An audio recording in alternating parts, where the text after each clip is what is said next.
Hello my crafting bunnies, it is Mio here, and today I have a needle felt tutorial for you. I know it's been a while since I've done anything with needle felt, so I thought I'd create this really awesome unicorn. I love it so much because I've been really obsessed with pastel colors and unicorns, and I decided to create this really cute unicorn brooch. And if you don't want to use this to wear on your cardigan or blazer, you can actually put on other items. So some of the things I put it on was my backpack. You can use it to decorate your backpack, or you can use it to decorate other household items like a bag that you have, a shirt that you like. I love how it looks on denim, so that's kind of how I styled mine. I put a little pin in the very back, and you can put it on a really cute denim jacket to help personalize it. This tutorial is super easy and I really loved how it turned out, so I hope you guys enjoy it. For more videos like these, please subscribe and give me a thumbs up, and do check out my other social media websites such as Twitter, Instagram, Snapchat to get previews of tutorials to come. So let's go ahead and just get this tutorial started, shall we? So for needle felt projects, you are going to need a foam board, something to poke your needle through. If you don't have a foam board, a household sponge will work.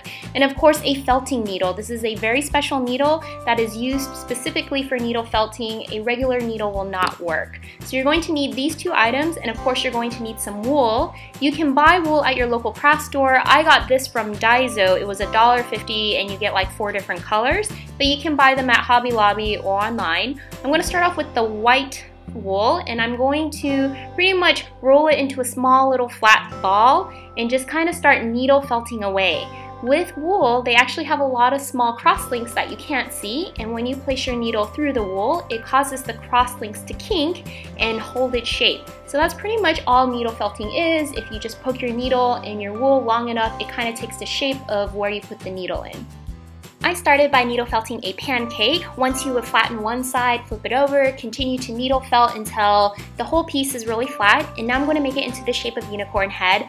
I'm not very good at freestyling a unicorn head, so I drew on a piece of paper the shape of the head I want and used this as a guide for my needle to move the wool around in the shape I want it. Just be very gentle because this is a needle and you can poke yourself, so just be very careful and take things slowly. So once you're done with the shape of the head, with some pink wool, I just placed it gently on top of where the mouth would be and just needle felt this down. You actually don't need any glue. The cross links will cross links between the two colors and hold its color down. So once you're done with that, you're going to need a horn because every unicorn needs its signature horn. I just took some yellow wool and needle felt this into a tiny little cone shape.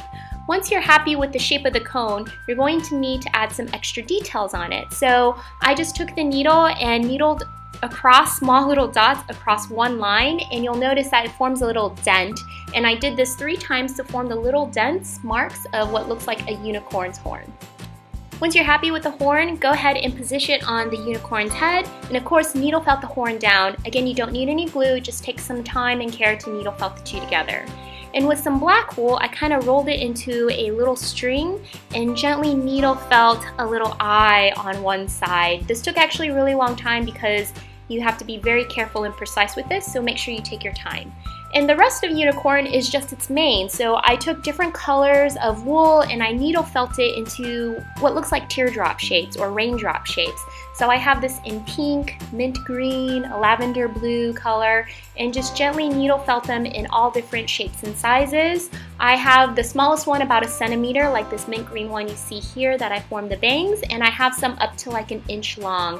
And I just positioned these all over the neck of your unicorn and just needle felt them down into the shape and position that you like. So as you can see here, I have the bangs here, and I started at the bottom, and I just kind of positioned each piece over where I think it would look really nice, and just gently needle felt each of the pieces down. To ensure that your unicorn looks really nice, I like a pastel rainbow color array, so I just made sure each of the colors were evenly spaced apart and they were equally represented, so it looks kind of like a rainbow unicorn. Another tip that I have is, as you can see, most of the raindrops are kind of going towards the face of the unicorn, so they're all kind of heading towards its muzzle, but a few of them I'll have them face a slightly different direction. So like this pink one here, I kind of want it curling around towards its back instead, so it looks a little more organic and looks kind of cuter, has more dimension. So once you're happy with putting in all the mane, I just added a few extra details. I made sure that the neck was really well pronounced, and then I made cute little flowers. So I just took a ball of felted wool, and I kind of felted little lines across it so it looks kind of like a flower, as you can see here. I simply placed the flowers in different parts of the mane, and I just made sure that the colors kind of complement each other. So I made sure that they were all spread apart just like I did for the mane, and I put them in different areas in the mane so it looks really natural and organic, and it has a very rainbow flowery feel to it. So it's really up to you however you want to do it. You don't have to make yours exactly like mine, but you can make it similar to mine or variations of mine. So once you're done with putting in all the flowers, I decided to put in some pearl beads into the flowers and put it into the mane. I just think it's a really nice added touch. It has a different type of texture than it, and I placed a lot of the beads in the center of the flowers. This is completely optional. If you don't like it, you don't have to do it, but I went ahead and did this because I think it adds a lot of dimension to it, and I really loved how it turned out. I just glued all the beads on. And once you're happy with your project, go ahead and take a pair of scissors and just cut off all the extra wool that you kind of see sticking out. And that, guys, is pretty much how I made this needle felted unicorn. It's really easy. Needle felting in general is a very easy project to do, and I really loved how it turned out. So if you guys enjoyed this video and would like more like these, please subscribe and give me a thumbs up if you haven't already, and do check out my other social media websites such as Instagram and Twitter to get previews of stuff that are to come. Also, YouTube now has the early notification slot. I know a lot of you guys have been so enthusiastic about this every time I posted a video, and I really love the support. So do join the squad if you want to get notified of videos that are just being posted.